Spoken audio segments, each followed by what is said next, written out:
Tonight's video is about the genre of memoir, and all of the quotes on the slides come from a book called Writing a Life by Catherine Bomer, and that's called Giving a Citation. If you didn't write it, they're not your words, you have to say whose they are.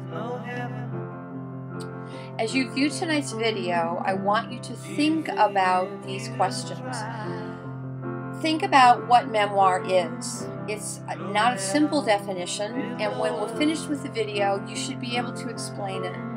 I also want you to think about the question, why does the average person write memoir?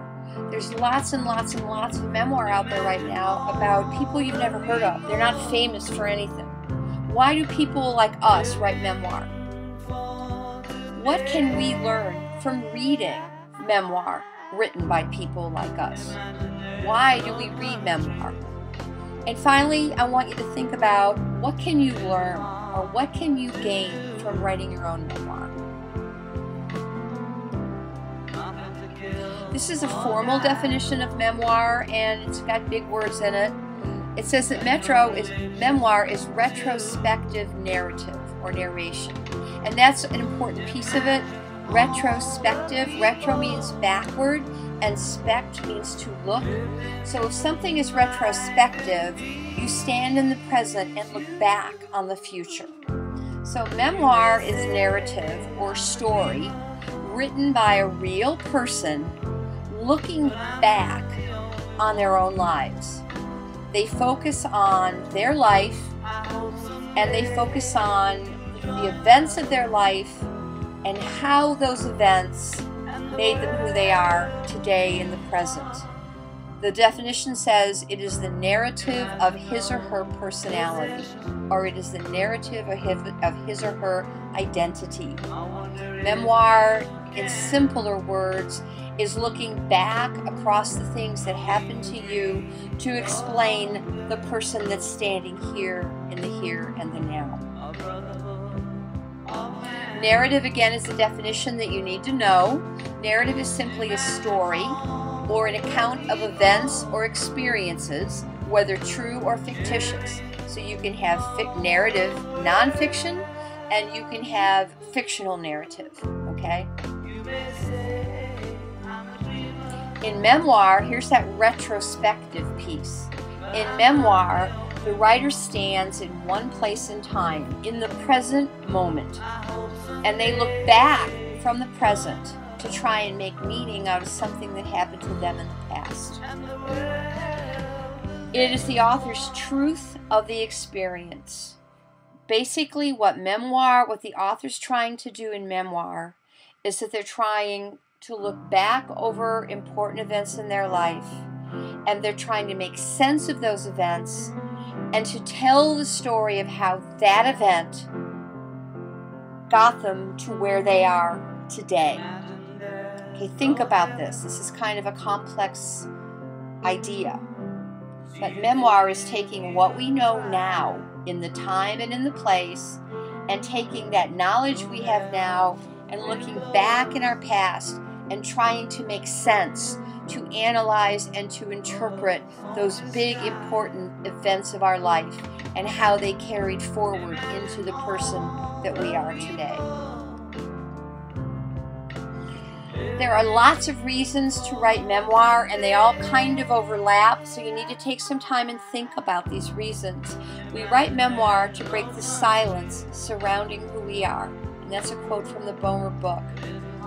Memoir is a way to say to the world, this is who I am, and this is what life is like for me. So memoir is the chance to explain what it feels like to be in your skin at this point in time and how you got to be that person.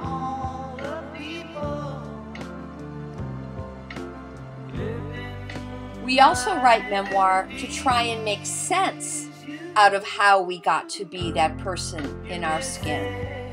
So another reason people write memoir is to try and figure out how they got to be who they are, or to figure out what impact this big event that they remember has on who they are today. And I have a couple of quotes. One is from Dostoevsky. He was a Russian author. He says, "One good memory may be the means of saving us." And the other one is from Viktor Frankl. And Viktor Frankl is a doctor. He is a Holocaust survivor. I've read a lot of what Viktor Frankl has written, and a lot of his writing is the reason that I came to believe that someone who has a very clear sense, strong sense of who they are, has a better chance of surviving terrible things. And Viktor Frankl says, "He who has a why to live for can bear almost any how."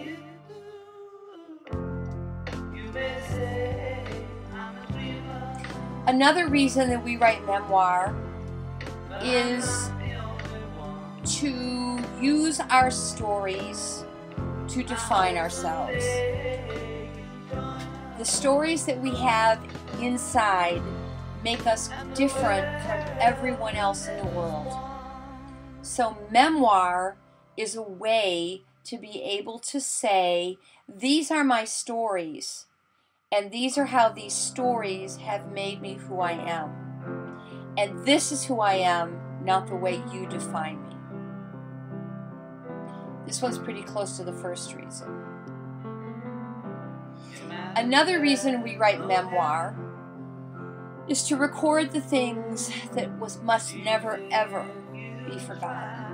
Czesław Milosz is a Slavic poet and historian, and his quote says that history will always be an abstraction.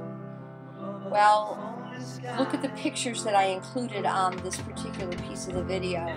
In the left-hand corner are the faces of people in a concentration camp.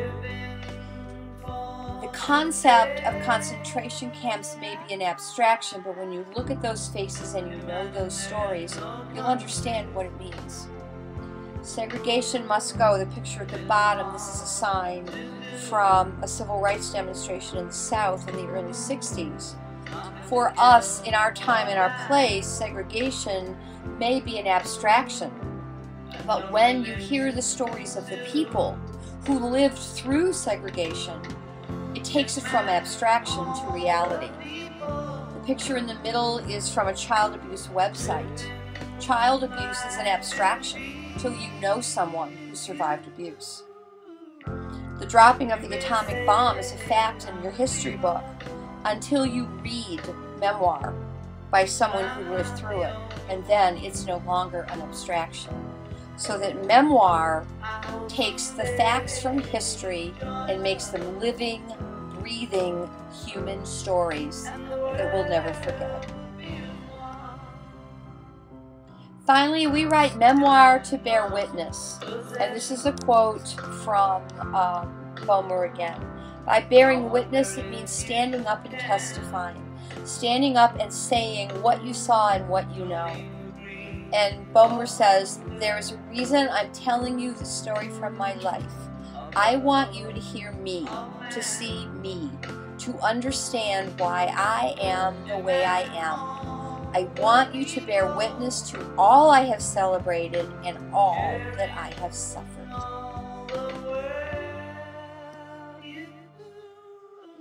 Finally, memoir proves that all of us are human beings, regardless of our color or our creed or our station in life.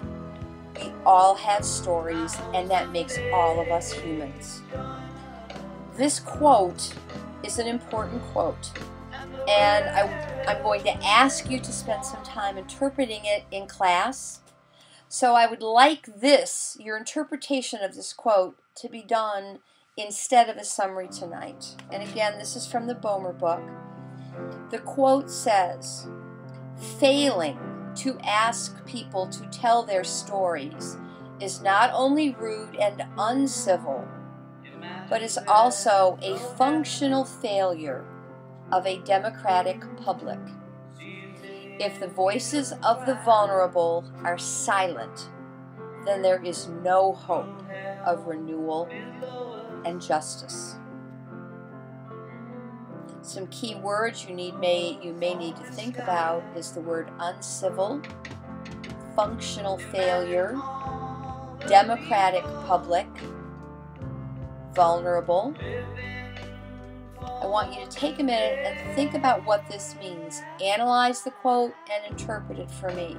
I'm going to ask you for your version in class, but this is why we read and write, and this is a key quote. The reasons to read and write memoir are as enormous as the world, as ancient as our history, as crucial or important as human life, and yet they are seemingly small as to give one person reading one story the hope to keep on living. Think about that. The reasons to read and write memoir are as big as the world, as old as our history, as important as human life, but they're small enough to give one ordinary person reading one story the hope to keep on going. Big stuff. Finally, a WSQ reminder, be an active viewer. This is a pretty heavy video tonight. Lots of concepts, lots of things to think about. Rewind, review, pause. Watch the whole thing once and then watch it again. Make sure you take very good notes in your IAN. You will be having a test on the material and I will probably let you use your notes. Instead of an effective summary, I want your analysis and your interpretation of the Boehmer quote. Finally, write one good question to share in class on Monday or Tuesday.